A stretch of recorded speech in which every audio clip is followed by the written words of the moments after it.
کہا انبئونی باسماء ہؤلاء ان کنتم صادقین، مجھے ان ساری چیزوں کے نام بتاؤ اگر تم اپنی اس بات میں سچے ہو جو تم کہنا چاہتے ہو، جو تمہارے اندر چھپی ہے، زبان پر نہیں لائے، اظہار نہیں کیا۔ وہ یہ تھی کہ مولا اسے ابھی تو نے بنایا ہے، ابھی اور ابھی بنا کے جن چیزوں سے بنایا ہے اس کی خواص کی بنا پر ہم کہہ رہے ہیں کہ فساد کرے گا، خوریزیاں کرے گا، مٹی، پانی، ہوا، آگ، خیر نہیں کسی میں دکھائی دیتی، تو یہ جا کر یہ کچھ کرے گا، بس اتنا کہا۔ مگر اندر مخفی بات بین السطور یہ تھی کہ اس کو جو بنائے گا نائب اور خلیفہ زمین میں، ہمیں بنا دے، یہ کہیں نہیں ادب میں رہے، کہیں نہیں، مگر مقصود یہ تھا کہ مولا لاکھوں کروڑوں سالوں سے تیری اطاعت، عبادت اور بندگی کر رہے ہیں، ہمیں کیوں نہیں بنا دیتا؟ اس کا جواب دیا ہے اللہ رب العزت نے، ان ساری چیزوں کے نام بتاؤ ان کنتم صادقین، اگر سچے ہو اس بات میں جو کہ اظہار نہیں کیا۔ فرشتوں نے کہا ہے مولا سبحانک لا علم لنا الا ما علمتنا، ہم اتنا ہی جانتے ہیں جتنا تو نے سکھایا۔ سکھایا فرشتوں کو بھی اللہ نہیں تھا، آدم کو بھی، بھئی اس کی مرضی، کسی کو کروڑوں سالوں میں اتنا دے، کسی کو لمحے میں سارا دے دے۔ ذالک فضل اللہ یؤتیہ من یشاء، اللہ کے فضل اور اس کی تخصیص پر جو جھک جاتا ہے اس کو بھی حصہ فضل مل جاتا ہے، اور جو اس پر اعتراض کرے اور قبول نہ کرے وہ پھر مردود ہو جاتا ہے۔ بعد والی بات بتا رہی ہے۔ سو اللہ رب العزت نے فرمایا بتاؤ ان چیزوں کے نام، انہوں نے کہا ہم نہیں جانتے، بس اتنا تو نے بتایا اتنا ہی۔ اب اللہ نے آدم سے کہا کہ آدم تمہیں نہیں بتاؤ، میں عامت الناس کے لیے، علماء کے لیے نہیں، اپنے جیسوں کے لیے بیان کر رہا ہوں یہ بات کہ آدم فرشتوں سے کہا مجھے بتاؤ، آدم سے کہا انہیں بتاؤ۔ طرز کلام ایک نہیں رکھا، یا تو دونوں سے کہتا مجھے بتاؤ یا دونوں سے کہتا ایک دوسرے کے بتاؤ، یہ نہیں کیا۔ فرشتوں سے کہا مجھے بتاؤ، آدم سے کہا کیوں؟ ہمیں جو ایک بات سمجھ آئی، اور 100 باتیں ہوں گی جو اہل تحقیق اور اہل نظر پر اللہ واضح کرتا ہوگا، ہمیں جو بات سمجھ آئی فرشتوں سے اس لیے کہا مجھے بتاؤ، نہیں کہا آدم کو بتاؤ، کہ وہ بتا سکتے یا نہ بتا سکتے اس بات کا امکان ہوتا، لوگ یہ نظریہ اپنا لیتے کہ فرشتہ نبی کا استاد ہو سکتا ہے، جو بتائے گا استاد ہوگا نا، چاہے ایک عرب بھی بتا سکتا یا نہ بتا سکتا، امکان ہوتا کہ کوئی فرشتہ بتائے وہ نبی کا استاد ہو۔ فرمایا نہیں، ابھی نبوت پیکر آدم نے اپنی پہلی ابتدائی شکل میں بھی ہو، تاکہ فرشتہ اس کا استاد نہیں ہو سکتا، وہ فرشتوں سے نہیں سیکھے گا۔ آدم سے کہا انبئہم باسمائہم، آدم اب تم بتاؤ، تم بتاؤ۔ اور فلما انبأہم باسمائہم، جب سب چیزوں کے نام بتا دیے، معنی یہ ہے نبوت ابھی اپنے پہلے مرحلے میں، تخلیق کے پہلے دن بھی کروڑوں سالوں سے موجود فرشتوں سے سیکھنے لینے والی نہیں ہوتی، بتانے اور دینے والی ہوتی۔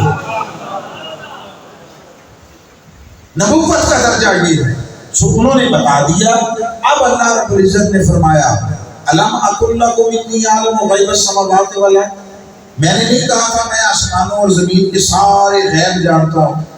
سوال یہ ہے کہ اللہ کے علم پر تو فرشتوں نے کوئی بات نہیں کی تھی، کہیں اس کا اشارتاً بھی تذکرہ ہی نہیں ہے، بات تو آدم کی ہوئی تھی، اور اللہ نے علم آدم کی وسعت کو ظاہر کیا۔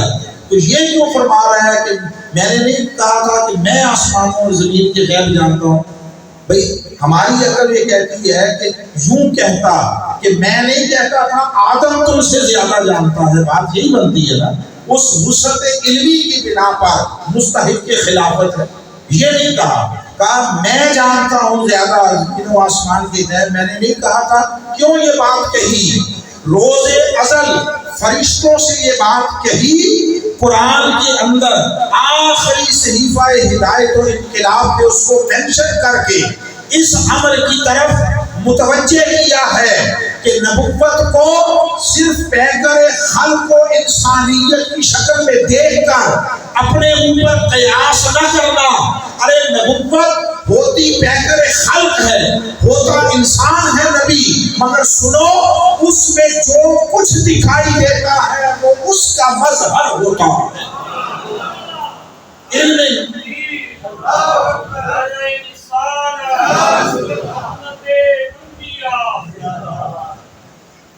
علم نبوت علم الوہیت کا مظہر اور علامت ہوتا ہے.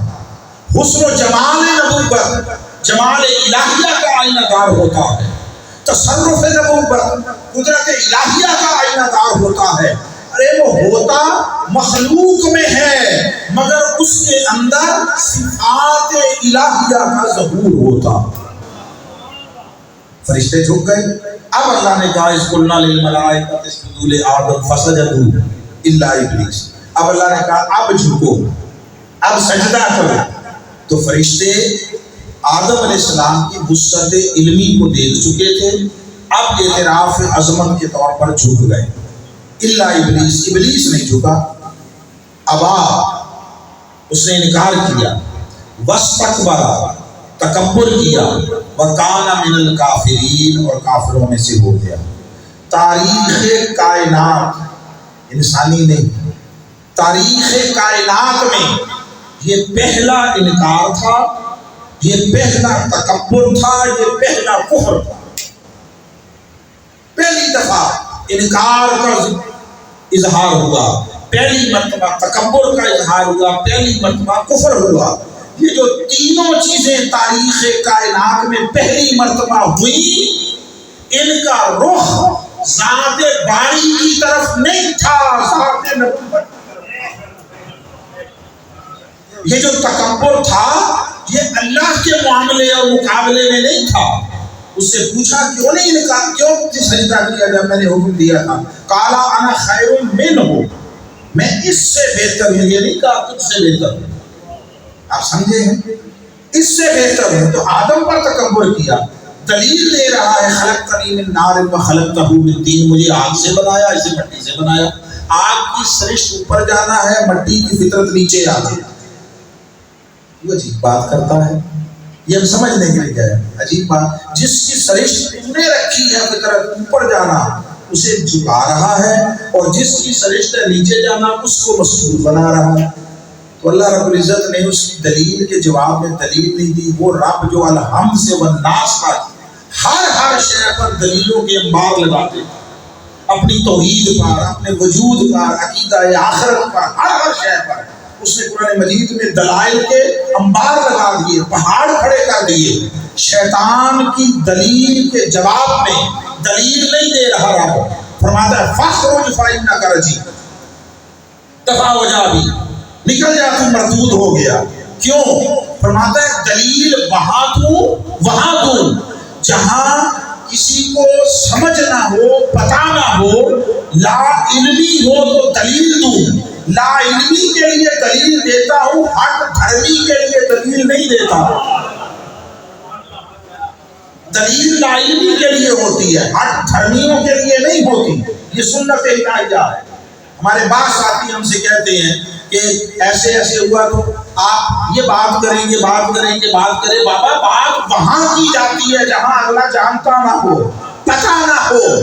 سونے والوں کو جگایا جاتا ہے، جاگتے ہوئے کو نہیں جگایا جاتا، جاگتے ہوئے کو نہیں جگایا جاتا. اللہ نے کہا نکل جا. اب ذرا اگلا جملہ یہ تھوڑا سا پس منظر ہے، ذرا سا طویل ہوگا، مگر میں امید کرتا ہوں کہ دلچسپ رہے گا، دلچسپ رہے گا. اب جب اللہ نے نکال دیا، اور اب بڑی اہم بات ہے، نکالے جانے سے پہلے اور نکالے جانے کے بعد دونوں مرحلوں میں اس نے اللہ کا انکار نہیں کیا. مردود ہونے سے پہلے بھی خدا کو مانتا تھا، آج بھی مانتا ہے، آج بھی مانتا ہے. یہ میں اپنی تصدیق کے ساتھ آپ کو کہہ رہا ہوں، آج بھی مانتا ہے. آپ کہیں گے کیسے؟ دلیل قرآن سے. اب جب فخرج ہو گیا، رجیم ہو گیا، اب کہتا ہے فَبِعِزَّتِ، تیری عزت کی قسم۔ اب ایمان سے کہیے عزت کی قسم کس کی کھائی جاتی ہے؟ جسے مانے یا جس کو نہ مانے؟ جسے مانے۔ آپ اپنے ماں باپ کی قسم کھا لیتے ہوں گے، کسی بزرگ کی کھا لیتے ہوں گے، کعبے کی کھا لیتے ہوں گے، قرآن کی کھا لیتے ہوں گے، اللہ کی کھا مانتے ہیں تو کرتے ہیں۔ آپ میں سے کبھی کسی نے رام کی قسم تو نہیں کھائی ہوگی، مودی کی تو نہیں کھائی ہوگی، کلنٹن کی تو نہیں کھائی ہوگی۔ کیوں؟ آپ ان کو مانتے جو نہیں ہیں۔ وہ جو قسم کھا رہا ہے ہمیں عزت کا، تو کیا مطلب ہوا؟ مردود ہو کر بھی اللہ کو ماننا نہیں چھوڑا۔ اس کا خود ساختہ تصور یہ ہے، تصور خدا پرستی، یہ عقیدہ توحید نہیں ہے۔ بعض لوگ اس کو کہتے ہیں کہ وہ توحید میں اتنا پکا تھا، نہیں، توحید میں پکا نہیں تھا۔ توحید میں پکا اور خالص ہوتا تو اسے یہ بات سمجھ آتی کہ وہی رب ہے جس نے میری سرشت و فطرت میں اوپر جانا، آگ میں اس کے لیے نیچے جانا لکھا ہے، وہی فطرت بنانے والا، دینے والا رب کہہ رہا ہے۔ اگر توحید پرست ہوتا تو حکم کو نہ دیکھتا، حکم دینے والے کو دیکھتا۔ نعرہ تکبیر، نعرہ رسالہ، ذکر حسین۔ تو اس نے کہا تیری عزت کی قسم، اور آگے کیا کہہ رہا ہے؟ یہ بات اہم ہے، اس کا براہ راست ہمارے موضوع اور مضمون کے ساتھ تعلق ہے۔ اب اس کے خیال میں اسے نکالا گیا آدم کی وجہ سے، تو اس کی دشمنی اور عداوت کس کے ساتھ بنی؟ آدم کے ساتھ، ٹھیک؟ تو اسے کیا چاہیے، کیا کہنا چاہیے تھا؟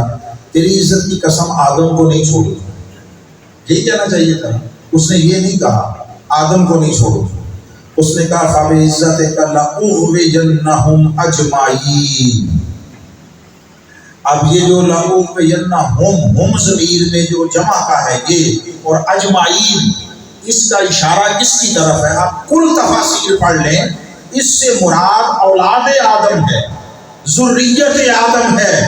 پہلے دن سے شیطان ابلیس کا طریقہ، اس کی فطرت اور اس کا معمول یہ رہا ہے، جب نبوت کے معاملے میں اسے ناکامی اور ذلت ہوئی اس کے معاملے میں، تو اس نے دیکھا نبوت پر میرا حملہ نہیں ہو سکے گا، وہ حفاظت الہیہ میں ہوتی ہے۔ تو پہلے دن سے اس کا طریقہ یہ ہے، وہ ناکام اللہ کی بارگاہ میں نبوت کے معاملے میں ہوتا ہے، دشمنی نبوت کی نسل سے نکالتا ہے۔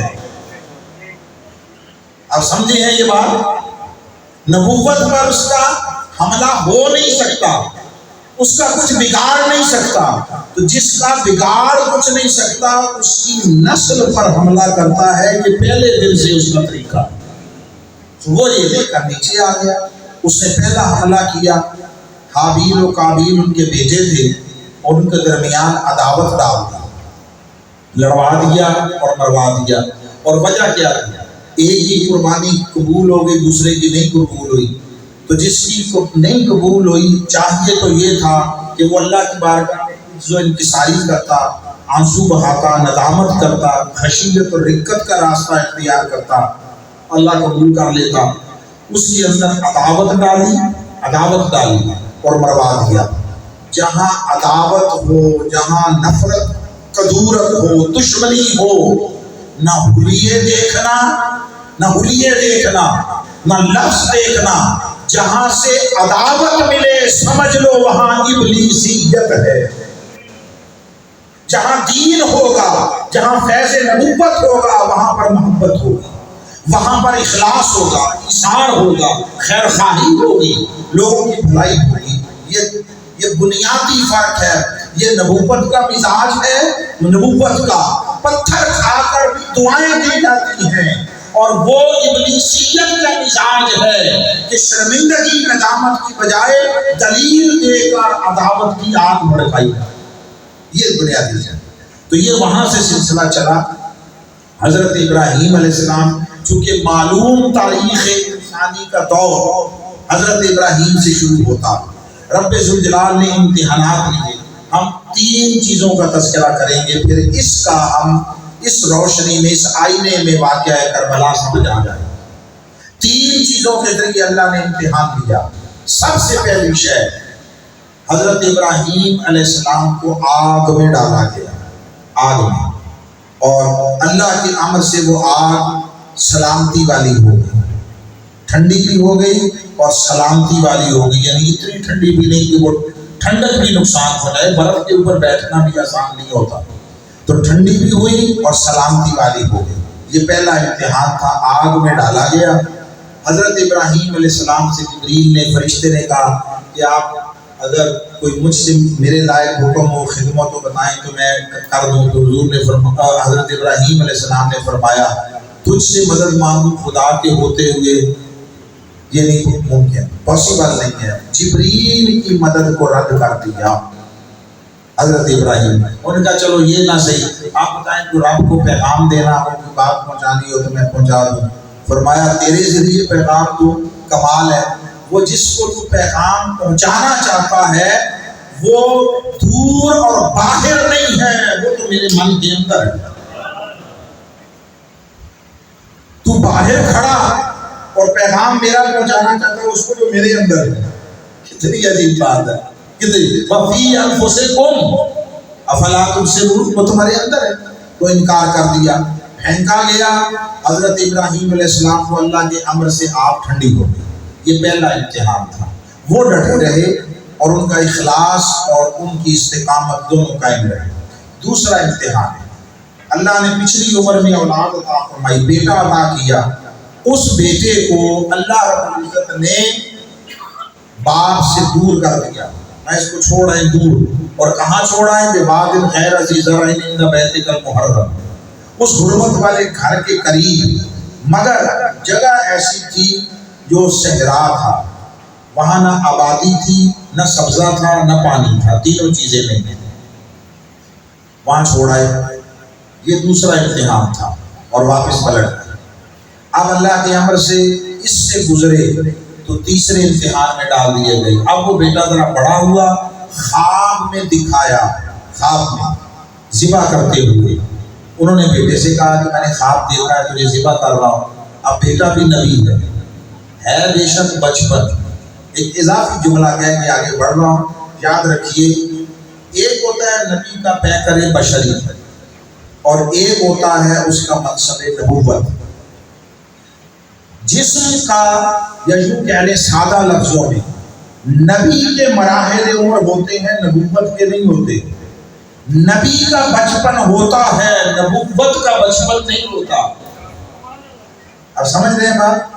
نبی کا لڑکپن و شباب ہوتا ہے، نبوت کا نہیں ہوتا.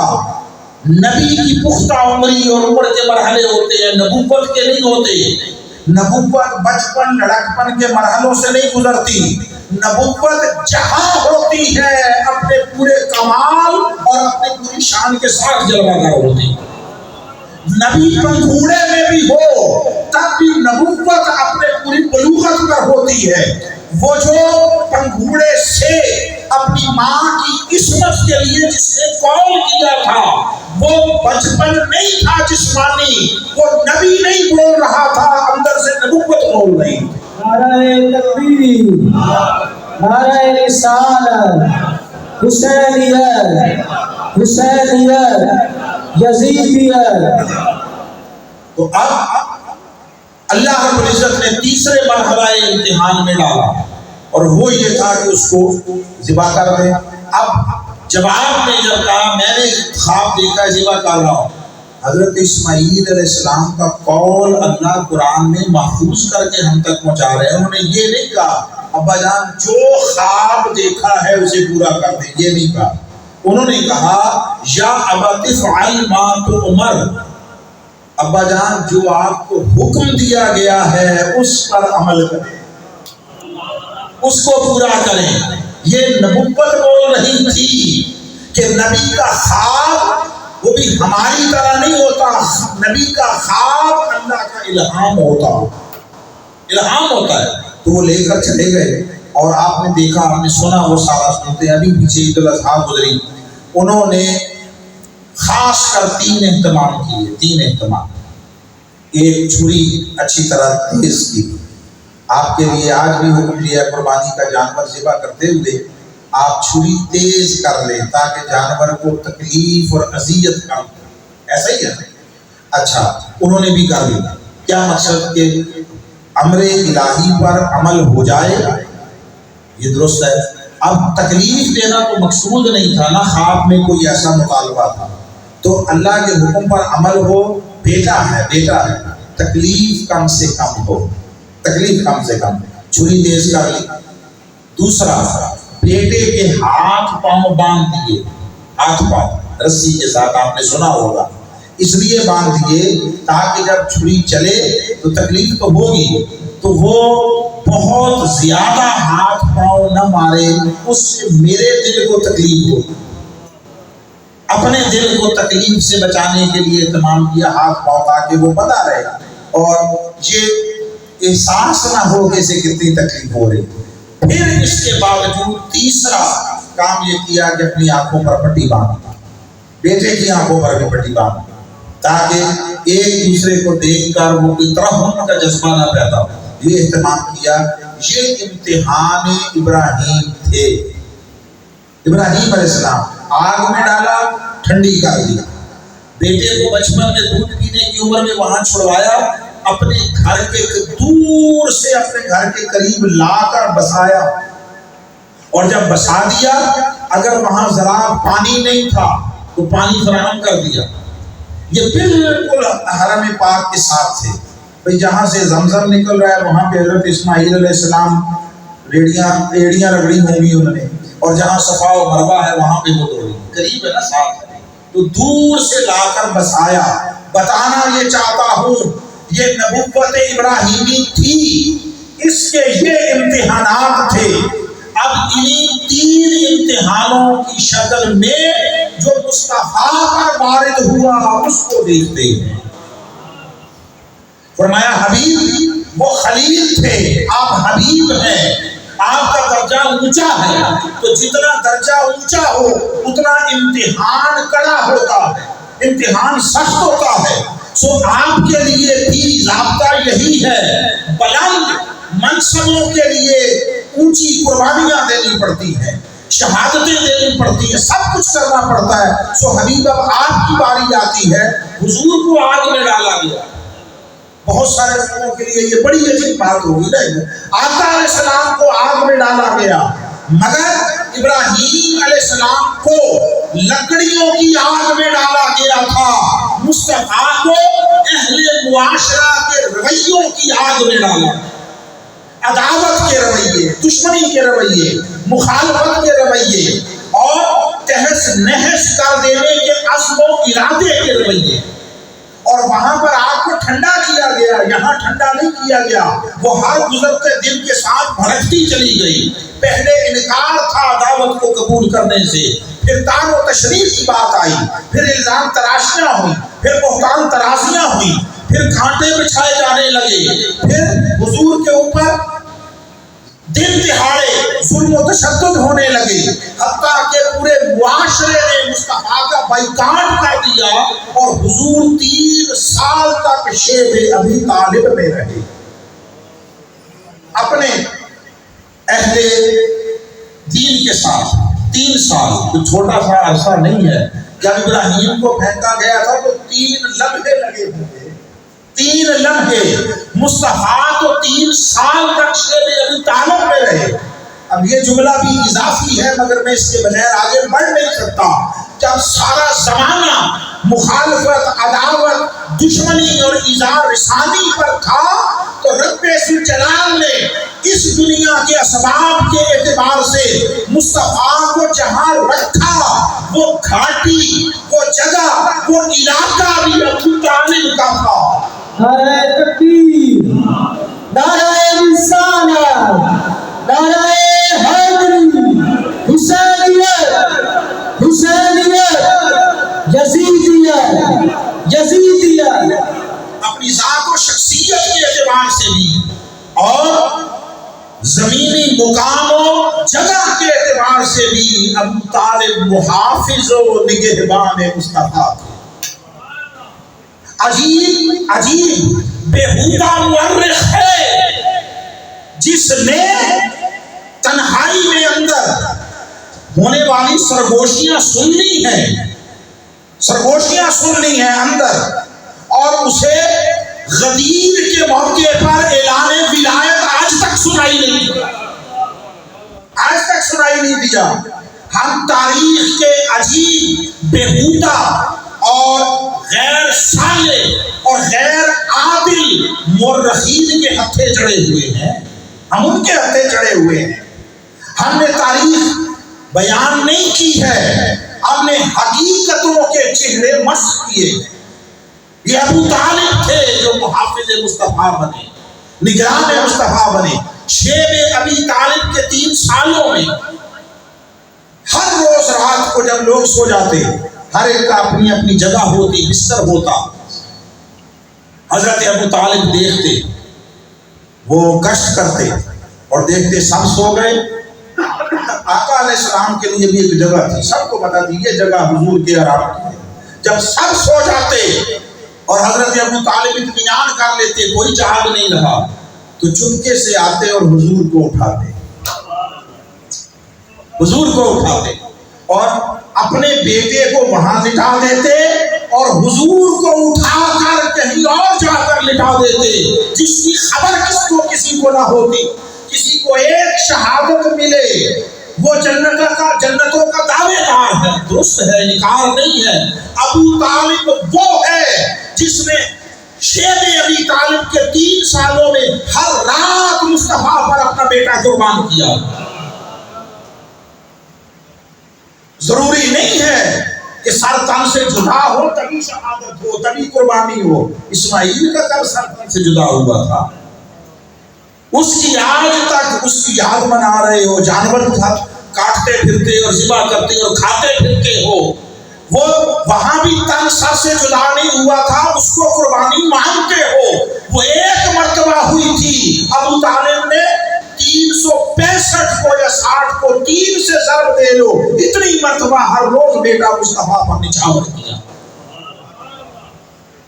یہ معاشرے کے رویوں کی آگ تھی جو آئے ہر گزرتے دن کے ساتھ بڑھتی گئی، دہکتی گئی، اس کا علاؤ پھیلتا چلا گیا، حتیٰ کہ حضور طائف کی طرف گئے، طائف کی طرف. اور وہاں اس سے بس آپ اندازہ لگائیں جو آگ حضرت ابراہیم کے لیے جلائی گئی. میں نے کہیں پڑھا کہ اس کا طول و عرض یہ تھا کہ شاید وہ 3 میل لمبی تھی اور 1.5 یا 2 میل چوڑی تھی. مجھے نہیں معلوم اس کی حقیقت کیا ہوگی. نمرود تھا، بادشاہ وقت تھا، خدائی کا دعوے دار تھا، اتنی آگ جلا لینا کون سا مشکل تھا. مگر یہ 3 میل بائی 2 میل کا خطہ تھا. اب پورے مکے کو شامل کر کے یہاں سے طائف تک چلے جاؤ، یہ جتنا رقبہ بنتا ہے یہ مصطفیٰ کے لیے جلائی گئی عداوت کا علاقہ، عداوت کی آگ تھی جس میں حضور پر پتھر برسائے گئے، سر سے پاؤں تک جسم لہو لہان ہوا اور آقا چلتے نالین سے چھینٹے خون کے ہوتے. فرشتہ آ گیا تھا، وہاں آیا تھا کہ آپ کی مدد کروں، آپ کی مدد کروں، آپ کا پیغام خدا تک پہنچاؤں. ممکن ہے وہی فرشتہ ہو. حضور کے پاس آیا اور آ کر کیا کہتا ہے، صرف اجازت دے دیں اس بستی کو لے جا کر بادلوں سے اوپر اس طرح پٹک کر پھینکوں کہ ان کی نسلیں مٹ جائیں، ان میں سے کوئی زندہ باقی نہ بچے، پہاڑوں کے درمیان پیس دوں تاکہ یہ ظالم نہ بچے. میں کیوں؟ کہا ہمارے صبر کا پیمانہ لبریز ہو گیا. میں ایک جملہ اپنے پاس سے ایسے کہہ رہا ہوں. حضور نے فرمایا ہوگا رہے نہ فرشتے کے فرشتے، رہے نہ فرشتے کے فرشتے. تیرے صبر کا پیمانہ لبریز ہوا ہے، مصطفیٰ کے صبر کا پیمانہ لبریز نہیں. آقا کا جملہ سنیے، جو میں نے کہا رہے فرشتے کے فرشتے، ایسے نہیں کہا، حضور کا جملہ ہے. حضور نے فرمایا کوئی بات نہیں، اگر یہ نہیں آج مجھ پر ایمان لاتے اور مجھے نہیں پہچانتے، میں امید کرتا ہوں اللہ کی بارگاہ میں ان کی نسلوں میں سے کچھ لوگ ایسے آ جائیں گے جو میرے دین کو قبول کر لیں، جو پیدا بھی نہیں ہوئے پیدا پتہ نہیں کب ہونا ہے، ان میں سے پتہ نہیں کس نے اسلام قبول کرنا ہے، اس کے قبول اسلام کے امکان پر جو نسلوں میں پیدا ہوگا، یہ جو ظالم سامنے کھڑے پتھر مار رہے تھے، آقا ان سے درگزر کا معاملہ فرما رہے ہیں، درگزر کا معاملہ فرما رہے ہیں۔ ہم کیا جانیں کہ اس آگ اور اس آگ میں کتنا فرق تھا۔ دیکھیے آپ معاشرے میں کبھی کبھی حضرت عمار بن یاسر کو بھی آگ میں ڈالا گیا، حضور نے ان کے سر پر ہاتھ رکھا اور فرمایا یا نار کونی بردم و سلاما علی عمار کما کنت علی ابراہیم، اس طرح ٹھنڈی ہو جا عمار پر جیسے ابراہیم پر ٹھنڈی ہوئی تھی۔ ہو گئی اور کچھ نہیں بھالگی کا ہوا ان کا۔ تو یہ معاملے بڑے نچلی سطح کے تھے، مصطفیٰ کو رویوں کی آگ میں ڈالا گیا، اہل معاشرہ ان کے طرز عمل کی آگ میں ڈالا گیا، اور حضور اس میں استقامت کے ساتھ چلتے گئے۔ زخم لگے تھے، خون بہا تھا، وہ جو رویوں کی آگ تھی سرد نہیں کی گئی تھی، یاد رکھیے، زخم لگے تھے، خون نکلا تھا۔ احد و خندق کے معاملات کو دیکھیے، دندان شہید ہوئے تھے، رخسار زخمی ہوئے تھے، بے ہوشی اور غشی طاری ہوئی تھی، اٹھا کر غاروں میں لے جایا گیا تھا۔ اس آگ کو اپنے پورے نتائج دکھانے دیے مصطفیٰ پر، فرمایا حبیب اب اگر منصب سب سے اونچا ہے تو قربانی بھی سب سے اونچی ہو۔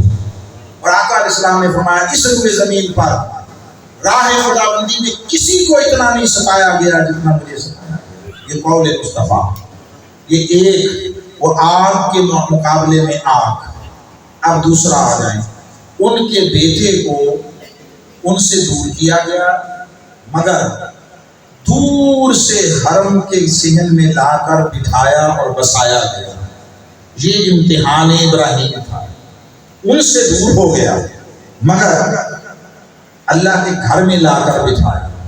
اب امتحان مصطفیٰ ہے، وہ امتحان ابراہیم تھا، اب امتحان مصطفیٰ ہے۔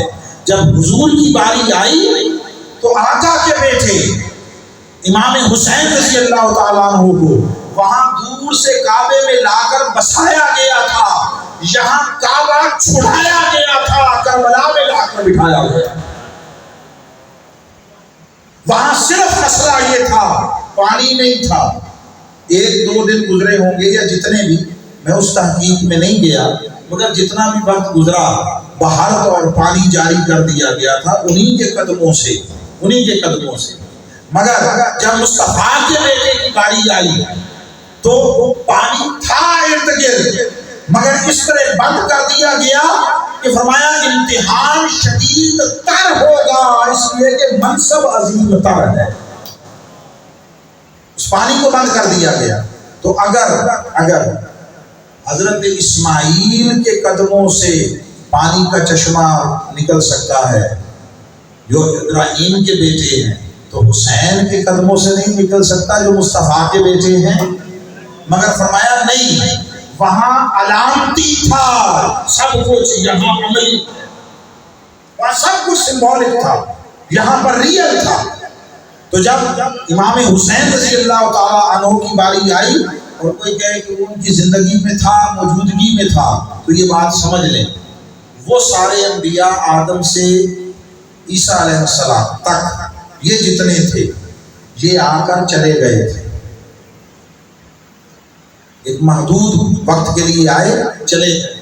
جو خود چلے گئے ان کا سامان بھی چلا گیا تھا، ان کی اگر کتاب تھی وہ چلی گئی، شریعت تھی وہ چلی گئی، دین تھا وہ چلا گیا، نظام زندگی تھا وہ چلا گیا۔ جو کچھ اپنے ساتھ لائے تھے ان کے جانے کے بعد چلا گیا۔ آج نہ تورات اپنی ریئل شکل میں ہے، نہ زبور ہے، نہ انجیل ہے۔ جس کا سامان تھا، جب مسافر گیا، جب صاحب منصب گیا، ساتھ اس کا سارا سامان بھی گیا۔ مصطفیٰ کی کتاب موجود، حضور کا دین موجود، حضور کی اتباع کا تقاضا خداوندی موجود، حضور کا دیا ہوا نظام زندگی موجود۔ یہ سارا سامان بتا رہا ہے کہ سامان والا بھی ہے۔ نعرہ تکبیر، نعرہ رسالت، نعرہ رسالت، حسینیت۔ یہ سارا کچھ بتا رہا ہے، سامان والا بھی یہیں پر موجود ہے، اور قرآن کی آیت ہے ما کان اللہ لیعذبہم وانت فیہم، ابھی ان پر اس لیے اب عذاب نہیں آئے گا کہ آپ ان میں موجود ہیں۔ حضور کی موجودگی عذاب الہی سے حفاظت اور رکاوٹ کی ضامن ہے۔ تو اب امام حسین کی باری آئی اور وہ کعبے سے نکال کر لائے گئے اور کربلا میں پہنچائے اور بٹھائے گئے۔ اس میں دو بڑی خاص باتیں ہیں، دو بڑی، میں واقعات کی طرف نہیں جاتا بلا بلا۔ اب اس میں پہلی بات یہ کہ سیدنا امام حسین رضی اللہ تعالی عنہ نے اپنے طرز عمل سے ایک بات سمجھائی ہے جو ہم بھول بیٹھے ہیں، بالعموم اکثریت بھولے بیٹھے ہیں، اور وہ یہ ہے کہ ہم وہ جو حقیقی تصور دین تھا وہ ہماری نگاہوں سے اوجھل ہو گیا، ہمارا پورا دین ثواب، پورا دین بن کر رہ گیا۔ ہر کام، ہر عمل آپ اٹھا کر تک لیں، پوچھیں یہ کام کیوں کرتے ہو؟ ثواب کے لیے۔ ہم نمازیں ثواب کے لیے پڑھتے ہیں، روزے ثواب کے لیے، حج زکاتیں ثواب کے لیے، تقریریں تبلیغیں ثواب کے لیے، مدرسے جو کتابیں درس سب کچھ کس کے لیے؟ ثواب کے لیے۔ آپ پوچھ لو ثواب کس لیے کماتے ہو؟ تو جنت پانے کے لیے۔ دین حصول ثواب کا ذریعہ، ثواب حصول جنت کا۔ اس دنیا کے ساتھ ہم نے دین کو انٹرلنکڈ نہیں رکھا، اس کے ساتھ اس کا سروکار نہیں رکھا، جبکہ یہ دین جو مصطفیٰ لے کر آئے یہ آخرت کی بات بعد میں کرتا ہے، پہلے اس دنیا کی بات کرتا ہے۔ بچہ یہ دعا مانگتا ربنا آتنا فی الدنیا حسنہ وفی الآخرت حسنہ وقنا عذاب النار، وہی حسنہ یہاں، وہی حسنہ آخرت میں۔ اس حسنہ کا جو معنی، جو تعبیر کر لیں، جنت کر لیں، رضا کر لیں، قرب کر لیں، عزت کر لیں، انعام کر لیں، جو کر لیں، جو کچھ ہے پہلے یہاں ہونا چاہیے عزوہ قرآن۔ ہم نے سارے کا سارا جوڑ دیا آخرت، اور دین کو سارے کو آخرت کی منزلوں کا مداوا بنا دیا۔ حسین نے اس خود ساختہ تصور دین جو فقط ثواب پر مشتمل تھا اپنے طرز عمل سے جڑ کاٹ دی۔ جس کو حسینیت کی سمجھ آ گئی اس کو حقیقی دین کی سمجھ آ گئی، اور وہ یہ تھا کہ لوگوں ثوابوں اور گنتیوں کے چکر میں نہ پڑنا، اپنی ذمہ داریوں کو سمجھنا۔ جب دیکھو کہ کوئی یزیدان وقت مصطفیٰ کے دین کے ساتھ وہ جسارت کر رہے ہیں، چہرہ مست کر رہے ہیں، دین کی اقدار پامال کر رہے ہیں، دین کی حرمت کو رونق رہے ہیں، تو ثوابوں کی گنتیوں کے چکر میں نہ پڑے رہنا، تم اٹھ کر وقت کے یزیدوں سے ٹکرا جانا۔ رہا ثواب کا معاملہ، وہی خدا جو کعبے میں لاکھ گنا دیتا ہے تمہیں کیا خبر کربلا میں کتنے کروڑوں گنا دیتا۔ تم کربلائے عصر وفا کرو، مگر ہماری بدقسمتی یہ بھی اقبال کہہ گئے کہ قافلہ حجاز میں ایک حسین بھی نہیں۔ یہ 100 سال پہلے کہہ گئے، آج ہوتے تو پتہ نہیں اس سے اگلی بات کیا کہتے۔ قافلہ حجاز میں ایک حسین بھی نہیں، گرچہ ہے تابدار ابھی گیسوئے دجلہ و فرات، آج دجلہ و فرات پھر کسی حسین کا منتظر ہے۔ یزیدان عصر مصطفیٰ کے دین کا چہرہ مست کر رہے ہیں، دنیا بگاڑ رہے ہیں، اور دین ملا پر چلنے والی اکثریت وہ فقط ثوابوں کے چکر میں الجھی ہوئی ہے۔ وہ صبح و شام کاؤنٹنگ اور شمار کرتی رہتی ہے۔ ہم آج صبح کسی شخص کے پاس بیٹھے تھے، وہ ابھی حج کر کے آئے، انہوں نے کاؤنٹنگ کی ہوئی تھی، میں نے پہلی دفعہ سنی۔ انہوں نے کہا پورے اخلاص کے ساتھ انہوں نے بات کی، اور میں ان کے اخلاص کا معترف اور قائل ہوں، مگر بات بڑی عجیب تھی۔ انہوں نے کہا کہ میں نے وہاں جا کر 2 دعائیں مانگی، ان میں سے ایک جس کا تعلق ہمارے مضمون کے ساتھ ہے وہ بیان کر، یہ آج صبح کی بات ہے، آج صبح کی۔ وہ کہنے لگے کہ میں نے دیکھا کہ پتہ نہیں 12.5 لاکھ روپیہ لگا ہے حج میں، اور وہاں بھی میں نے اتنے خرچ کر دیے، 5,000 ریال وہاں پہ خرچ کر دیے، وہ اتنے بنتے ہیں۔ تو میں نے اللہ کی بارگاہ میں کہا کہ یہ کوئی اب 1 روپے کے بدلے میں پتہ نہیں 700 گنا، اس حساب سے انہوں نے پیمانہ بنا کر کاؤنٹ کیا اور کہا کہ یہ جو ہے یہ کوئی 1 ارب اور پتہ نہیں کتنے کروڑ اور سم تھنگ بنتا ہے لاکھ. ٹھیک ہے. تو میں نے اللہ کی بارگاہ میں عرض کیا کہ وہ جو اوپر والا 1 کروڑ اور کچھ لاکھ ہے نا اس کو کھاتے میں نہیں لاتے, گول لم سم حساب کر دیتے ہیں 1 ارب کا. یہ جو 1 ارب کا تیری بارگاہ سے ثواب ہوگا نا یہ تو میرے سارے دوستوں, میرے سارے جاننے والوں, رشتہ داروں کو ان کو میں بانٹ دوں اور ان کو بھی حج کے ساتھ. اخلاص پر مبنی بات ہے, مگر بات یہ کر رہا ہوں یہ کوئی عام آدمی نہیں ہے. میں کسی وجہ سے نام نہیں بتا سکتا کہ کوئی عام آدمی نہیں ہے. وہ اپنی عملی زندگی میں انتہائی کامیاب شخص ہے, مگر آپ اندازہ کر لیں اور سمجھدار شخص ہے, سمجھدار, بہت بڑی چند کمپنیوں کا مالک ہے, اس کے پاس شاید سینکڑوں لوگ کام کرتے ہیں, یعنی دنیاوی اعتبار سے بہت ساؤنڈ پارٹی ہے. مگر آپ اندازہ کر لیں کہ معاملہ یہ ہے حرم میں جا کر اللہ کے ساتھ حساب کتاب کر کے 1 ارب کی کاؤنٹنگ ہو رہی ہے. یہ تصور دین جو داخل کر دیا گیا, پینیٹریٹ کر دیا گیا, حسین نے اس تصور دین کی جڑ کاٹ دی. کوئی حسینیت کو سمجھے. حسین حج کی سعادت اور لاکھ گنا اجر کا مقام چھوڑ کر آیا. کب سنگھ نے حرم چھوڑا ہے؟ کب؟ 8 ذی الحج کو. بولیے کب؟ اتنی تاریخ یاد رکھیے گا, شاید پتہ نہیں آپ کے اندر سے آپ کو کیا کیا آوازیں آ رہی. 8 ذی الحج کو اطراف و اکناف عالم سے آئے ہوئے اہل اسلام وہ مناسک حج کی ادائیگی کی طرف جا رہے ہیں. حج شروع ہوا چاہتا ہے اور جن کے گھر سے دین اور حج کی خیرات اور سوغات لوگوں کو ملی ہے وہ دین والے کعبہ چھوڑ کر حج چھوڑ کر ہو رہے ہیں.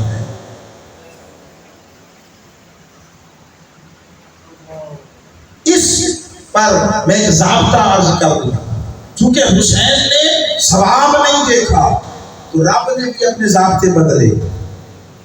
ہماری نمازیں عبادتیں مقام سے فضیلت پاتی. دیکھیے آپ گھر میں نماز پڑھیں تو ثواب ہے یا نہیں؟ بولیے نا, ہے. لیکن اگر آپ مسجد میں آ کر پڑھ لیں تو ثواب برابر ہے, زیادہ ہو جائے گا نا. یہ جو ثواب میں اضافہ اور زیادتی ہوئی یہ آپ کے عمل میں اضافے کی وجہ سے ہوا یا مقام کی وجہ سے ہوا؟ مقام کی وجہ سے ہوا. ٹھیک ہے, مقام بدلا, فضیلت بدل گئی. میں بڑا شارٹ کر رہا ہوں. اس مسجد میں نماز پڑھیں تو ثواب ہے یا نہیں؟ لیکن اگر آپ اتنی ہی نماز جا کے مسجد اقصی میں پڑھیں تو ثواب برابر رہے گا؟ نہیں. ازروئے حدیث 25,000 گنا روئے زمین سے بڑھ جائے گا. ٹھیک. اچھا, آپ ایک نماز مسجد اقصی میں پڑھیں, اگلی نماز مسجد نبوی میں پڑھیں, ثواب برابر ہوگا؟ نہیں, بڑھ جائے گا. 50,000 گنا ہو جائے گا. کس بنا پر؟ مقام بدل گیا. آپ ایک نماز مسجد نبوی میں پڑھیں, اگلی مسجد حرام بیت اللہ میں پڑھیں, ثواب برابر رہے گا؟ نہیں. یہ جو بڑھ گیا لاکھ گنا ہو گیا, کس بنا پر؟ مقام بدل گیا. آپ سمجھ گئے یہ بات؟ ہماری نمازیں مقام سے فضیلت پاتی ہیں. مقام بدل جائے تو اجر و ثواب بدل جاتا ہے. واہ واہ واہ واہ. حسین نے عجب معاملہ کیا. حسین کی نماز, عبادت اور بندگی نے مقام سے فضیلت نہیں پائی, مقام نے حسین کے سجدے اور نماز سے فضیلت پائی. نعرہ تکبیر, نعرہ رسالت, حسینیت, حسینیت. حسین کے سجدے سے پہلے کربلا کو کوئی جانتا نہ. کربلا تاریخ اور گمنامی کے اندھیروں میں گم تھی. کربلا کی کوئی تاریخی حیثیت نہ تھی, اس کا کوئی اسٹیٹس نہ تھا جب تک حسین نہ آیا تھا. یہ حسین کعبہ چھوڑ کر آیا ہے, حج کی سعادتیں چھوڑ کر آیا ہے. تو حسین کے قدم ریگزار کربلا پہ لگے اور حسین نے جو سجدہ کیا وہ ازل سے ابد تک صحن حرم میں ہونے والے کل سجدوں کے ماتھے کا اوپر بن گیا. حسین نے ریگزار کربلا پہ جو سجدہ کیا اس نے کربلا کی دھرتی کو رش کے صحن حرم بنا دیا. حرم ترستا ہوگا کہ یہ سجدہ میری جبی پر ہوتا، یہ خیرات، یہ نعمت، یہ سوغات میرے دامن میں ہوتی. حرم آج تک ترستا ہوگا. اور حسین کے سجدے میں ریزگار کربلا کے ایک ایک ذرے کو وہ چمک عطا کی ہے، وہ نور عطا کیا ہے، وہ دمک عطا کی ہے. آسمان کے فرشتے جھک جھک کر فخر و رشک سے ریزگار کربلا کو تکتے. سرزمین نجف اور سرزمین کربلا اہل ایمان کی آنکھوں کا سرما ہو گئی ہے، ان کے دلوں کا سرور ہو گئی ہے. یہ بھی میں نہیں کہہ رہا، اقبال کہہ گیا. اس نے کہا خیرہ نہ کر سکا مجھے جلوہ دانش فرنگ، سرما ہے میری آنکھ کا خاک مدینہ و نجف. یہ شاعری نہیں ہے، یہ ایسی پکڑ پھکڑ نہیں ہے، اس کے پیچھے پورا فلسفہ دین کا فرما تعلیمات دین ہے. سو حسین جو مصطفیٰ کے لخت جگر تھے، انہیں کربلا سے اٹھا کر کعبے سے نکال کر کربلا میں لا کر بسایا گیا. فرمایا حبیب امتحان سخت ہوگا کہ منصب زیادہ اعلیٰ. اور وہاں اگر ابراہیم اپنے ہاتھوں سے چھری پھیر رہے تھے تو یہاں حضور، اور وہ جب چھری پھیر رہے تھے آنکھوں پر پٹی تھی، یہاں پر آقا علیہ السلام کھلی آنکھوں سے اہل بیت اطہار اور خانوادہ رسالت کے ایک ایک فرد کی شہادت کو نہ صرف مشاہدہ فرما رہے تھے بلکہ ان کا خون شہادت آقا علیہ السلام شیشی میں جمع فرما رہے تھے. جس کو کندھوں پر سواریاں کرائی تھی، جس کو حالت سجدہ میں اپنی پشت پر بٹھائے رکھا تھا، جس کو اپنی زبان چسا چسا کر آقائے دو جہاں نے پروان چڑھایا تھا، اس حسین اور اس کے خانوادے کے گردنوں پر جب خنجر چھری تلوار چلی ہوگی، قلب مصطفیٰ پر کیا گزری ہوگی. اللہ رب العزت نے فرمایا حبیب وہ جو داستان وہاں سے مضافات حرم اور قرب و جوار حرم سے شروع ہوئی تھی، اس کو کربلا کی دھرتی پر مکمل کرتے ہیں. جس کو اقبال نے کہا تھا غریب و سادہ و رنگی ہے داستان حرم، نہایت اس کی حسین ابتدا ہے اسماعیل. تو اگر قربانی کی ابتدا اسماعیل تھی اور انتہا حسین ہے، تو پھر جو اس کے ثمرات ہیں، جو ثمرات ہیں، اس کی ابتدا بھی اسماعیل ہوگی، انتہا حسین ہوگی. اس کی اینڈ پہ بات کر لیتے. اب آ جائے تیسرا. وہ اپنے ہاتھ سے چھری چلانا تھا، باپ تھا، شعوری عملی کوشش کی تکلیف کم سے کم ہو. وہ ابراہیم کا بیٹا تھا، یہ مصطفیٰ کا بیٹا تھا. وہاں باپ کے سامنے لٹا کر باپ کے ہاتھوں سے کروایا جانا تھا. یہاں چاروں طرف سے دشمن نے نرغے میں لیا، گھیرے میں لیا ہوا. ہزار لوگ، ایک دو چار نہیں ہیں، ہزار لوگ ہیں جو ان کے خون کے پیاسے ہوئے ہیں. اور وہاں باپ چاہتا ہے تکلیف کم سے کم ہو اور ایک دفعہ بھی گردن کٹ جائے. یہاں دشمن ہے جن کی شعوری اور عملی کوشش یہ ہے کہ اذیت زیادہ سے زیادہ. اب آپ اس تقابل میں اس لیے لے کر آیا ہوں کہ آپ دیکھیں کہ مرتبہ بلند تھا تو اس کے لیے وہ اذیت کتنی زیادہ تھی، امتحان کتنا شدید تھا. اب وجود حسین سر سے پاؤں تک کوئی حصہ ایسا نہ تھا جس پر زخم نہ لگے. وہاں ہر امتحان کو منطقی نتیجے سے پہلے روک دیا گیا. ہر امتحان کو آگ ٹھنڈی ہو گئی، پانی جاری کر دیا گیا اور چھری کے نیچے سے نکال کر جانور ذبح کر دیا گیا. ہر امتحان منطقی نتیجے سے پہلے ختم کر دیا گیا چونکہ ابتدا تھی. یہاں ہر امتحان کو اپنے منطقی انجام تک پہنچنے دیا گیا. چاروں طرف سے دشمنوں نے گھیرا اور زخموں اور حملے کیے، کوئی جسم کا حصہ نہ بچا. جس طرح وجود مصطفیٰ پتھروں سے لہو لہان ہوا، وجود حسین تیروں، نیزوں، تلواروں، پتھروں سے سر سے لے کر پاؤں تک زخموں سے بھر گیا. کوئی جسم کا حصہ ایسا نہ تھا جہاں زخموں کے پھول نہ کھلے. یہ گلستان دین مصطفیٰ کی آبیاری ہو رہی تھی. یہ اس کی حفاظت کا سامان ہو رہا تھا. حسین کوہ استقامت بنے، حسین پیکر شجاعت بنے، ایک ایک شے کو برداشت کرتے رہے خندہ پیشانی کے ساتھ، اس لیے کہ اپنے آقا کے اس رفیع المرتبت منصب اور مقام، اس کے استحقاق وہ حسین کی قربانی سے مشروط تھا. آپ نے سنا، سر کٹ گیا. اب جو بات کہنا چاہتا ہوں اور اختتام کی طرف جا کر پیغام دینا چاہتا ہوں، وہ کیا ہے؟ وہ یہ ہے، بظاہر حسین شہید ہو گئے، داستان اختتام پذیر ہو گئی. یزید وقتی طور پر یوں لگا لوگوں کو جیسے اپنے مقصد میں کامیاب ہو گیا، مگر 3 ہی نتیجے بڑے اختصار سے بیان کر رہا ہوں. 3 ہی نتیجے. پہلا نتیجہ، اس کی فقط ایک ڈیمانڈ تھی، حسین بیعت کر لے. اور بیعت کا معنی یہ ہے کہ وہ جھک جائے اس کے امر کے سامنے، اس کے حکم کے سامنے. بیعت کا معنی یہ ہے. مگر داستان کربلا اختتام کو پہنچی، ذرا اس کی محرومی اور بد نصیبی اور بدقسمتی دیکھیے کہ وہ بیعت کی شکل میں جس حسین کو جھکانا چاہتا تھا نہ جھکا سکا، سر کٹ گیا. مگر عجیب منظر تھا، کاٹنے والوں کے سر جسموں کے ساتھ تھے مگر نیچے تھے. حسین کا کٹ کر بھی نیزے پہ بلند تھا.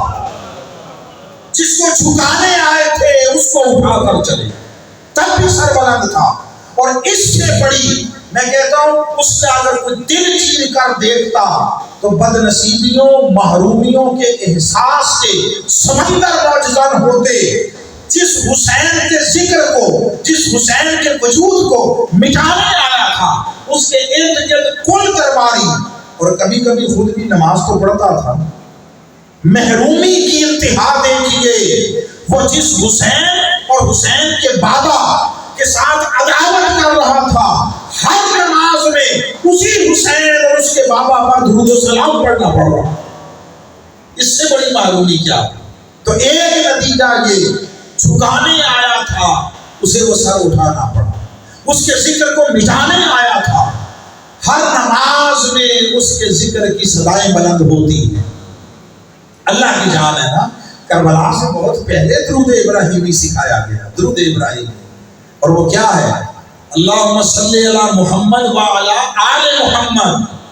حالانکہ حضور خود ابراہیم کی آل میں سے ہے، مگر ابراہیم و آل ابراہیم کا ذکر اللہ نے مؤخر رکھا ہے. مصطفیٰ اور آل مصطفیٰ کا ذکر مقدم کیا. اور میں پہلے مصطفیٰ اور میرے مصطفیٰ کی آل پر درود بھیجو. وہ جب آل پر درود بھیجتے ہو، ارے وہ علی و زہرا اور حسن و حسین نہیں ہے تو کون ہے؟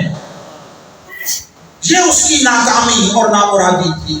اور سب سے بڑھ کر پھر یہ کہ اس نے خاندانی اعتبار سے اپنے اوپر کی عداوتوں کو اپنی طرف سے پایا تکمیل تک پہنچایا. اور اس نے کہا ہم نے بدر والے دن کا بدلہ لے لیا ہے، بدر والے دن کا. ٹھیک. اب کتنی عجیب بات ہے، جب یوم عاشور گزرا 10 محرم اور شام آئی، جسے آپ عرف عام میں شام غریبہ کہتے ہیں، جب وہ آئی، حسین کی اولاد اور نسل میں سے ایک بچا تھا، ایک مذکر، وہ تھے امام زین العابدین بیمار کربلا. آپ تاریخ کے اور آپ چھان لیں، یزید کے لیے کم از کم عدد جو اس کے بچوں اور اولاد کا آتا ہے وہ 12 کا ہے. بعض نے اس سے زیادہ 16 18 بھی لکھے، کم و بیش بھی لکھے، مگر سب سے منیمم عدد 12 کا ہے. آپ بتائیے ایمانداری کے ساتھ، کسی غیر جانبداری کے ساتھ، فطری اور طبعی قوانین فطرت کیا کہتے ہیں کس کی نسل زیادہ پھیلنی اور بڑھنی چاہیے تھی؟ جس کا ایک تھا یا جس کے 12 والا؟ اس کی بڑھنی چاہیے تھی، زیادہ ہونی چاہیے تھی۔ آج 1450 سال گزر گئے، پوری دنیا روئے زمین پر مشرق سے مغرب تک اٹھا کر پھر کر دیکھ لے، جائزہ لے لے، کوئی خطہ زمین ایسا نہیں ہوگا جہاں مسلمان بستے ہوں اور حسین کی نسل کا کوئی فرد نہ وہاں رہے، اور صرف رہتا نہ ہو، دلوں کی دھڑکن بن کر رہتا ہے۔ وہ اس کی حکومت اللہ نے دل کے تخت پر قائم فرما رکھی ہے، یہ حسین کی، اور پوری دنیا میں گھوم لے کہیں پر یزید کی نسل کا ڈھونڈنے سے سراغ نہ ملے گا، سراغ نہ ملے گا۔ ہوں گے، یہ نہیں ہے کہ ہوں گے، چھپائے کیا ہوئے ہیں جی، عذاب میں آنے کی ہمت نہیں ہے، جرأت نہیں ہے۔ کوئی ہو بھی اور اسے 100% یقین ہو میں اس یزید کی اولاد ہوں، جرأت نہیں ہے کوئی کہے میں یزید کی اولاد ہوں۔ یزید کا لفظ رب نے معاشرے میں گالی بنا دیا، یزید کا لفظ نام اللہ نے معاشرے میں ذلت، رسوائی، ناکامی کا علامت بنا دیا ہے۔ حسین کا نام عزت اور عظمت اور وقار کی علامت بنا دیا۔ سو کربلا اپنے انجام کو پہنچی۔ جو آخری بات کہنے جا رہا ہوں وہ یہ ہے، جب امتحان ابراہیم مکمل ہوا اس کے نتیجے میں امامت ملی۔ جب امتحان مصطفیٰ مکمل ہوا تو یہاں امامت جاری نہیں ہوگی۔ بہت سارے لوگوں کو میں سنتا ہوں، اچھے پڑھے لکھے لوگ ہیں، ان کے زبانوں پر حضرت مولا علی شریف خدا ہو، حضرت سیدنا امام حسن ہو، امام حسین، امام نہیں کہہ پاتے، امام نہیں کہتے، کچھ اور کہہ دیں، حضرت کہہ دیں گے، حضرت کہہ دیں گے۔ بابا یہ کسی کی محتاج نہیں ہے۔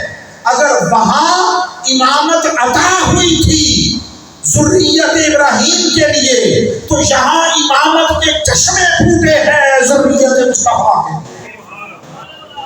وہاں صرف ان کو ذریت کو امامت ملی تھی، یہ جس کو محبت سے تک لے اس کو بھی امامت کی خیرات ہو جاتی ہے۔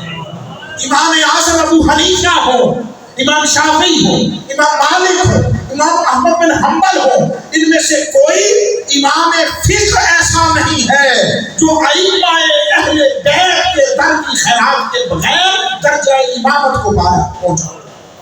ارے یہ وہ امام ہیں کہ جن کو کوئی محبت اور عقیدت سے تک لے یہ اس کی بھی جھولی اللہ کی نعمتوں سے مالا مال کر دیتے ہیں۔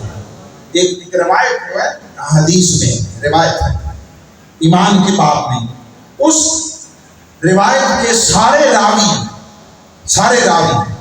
وہ افراد اہل بیت ہیں۔ یا اگر وہ المنہاج الصوی اٹھائیں، 10ویں حدیث ہے، 10ویں، پہلے سے گنتے جائیں، زیادہ آگے بھی نہیں ہے، 1 2 3 10ویں حدیث اس ابن ماجہ ہے، انہوں نے روایت کی، اس میں سارے راوی وہ حضور کی اہل بیت کے ہیں۔ انہوں نے قول مصطفیٰ نقل کر دیا، بتا دیا، مکمل ہوگی۔ اب اس پر ابن ماجہ کے استاد اور شیخ وہ یہ کہتے ہیں کہ اس حدیث کی سند، کیا سند، جو قول حدیث نہیں، حضور کا قول نہیں، یہ جو اس کی سند ہے، سند سے مراد راویوں کے نام، وہ سارے نام ائمہ اہل بیت کے ہیں۔ وہ فرماتے ہیں کہ خالی سند، ان راویوں کے نام، مصطفیٰ کے اہل بیت اطہار کے نام خالی پڑھ کر کسی پاگل کو دم کر دے، اللہ اس کا پاگل پن دور کر دے۔ یہ اللہ نے ان کے قدموں سے شفا کے چشمے، عزتوں کے چشمے، شفا کے چشمے، امامتوں کے چشمے اور اپنی نعمتوں کے چشمے ان کے قدموں سے جاری کی۔ اولاد ابراہیم کا سلسلہ امامت کا مصطفیٰ تک چلا، مصطفیٰ کی نسل کا سلسلہ امامت قیامت تک چلے گا، قیامت تک چلے گا۔ اور آخری امام جب آئیں گے، امام مہدی علیہ السلام، جب وہ آئیں گے اس پر امامت مکمل ہوگی، اس پر انسانیت کی معراج مکمل ہوگی۔ حضرت عیسیٰ اتر کر